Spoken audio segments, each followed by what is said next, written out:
Magandang umaga po kapamilya, ito po si Father J-Boy. Tayo na po at magkape at pandesal. Isang araw, naratnan ng demonyo si Noah na nagtatanim. Dahil sa pakialamero ang demonyo, tinanong niya si Noah kung ano ang tinatanim nito. Sagot ni Noah, isang ubas.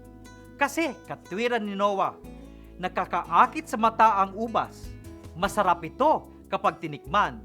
At kung maging alak ito, mapapasaya nito ang maraming tao.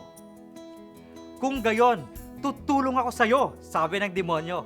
Kaya pinatay ng demonyo ang isang tupa at binuhos nito ang dugo sa lupa. Pagkatapos, kumuha ang demonyo ng isang leyon, isang unggoy at isang baboy. Pinatay nito ang mga hayop at binuhos ang kanilang dugo sa lupa.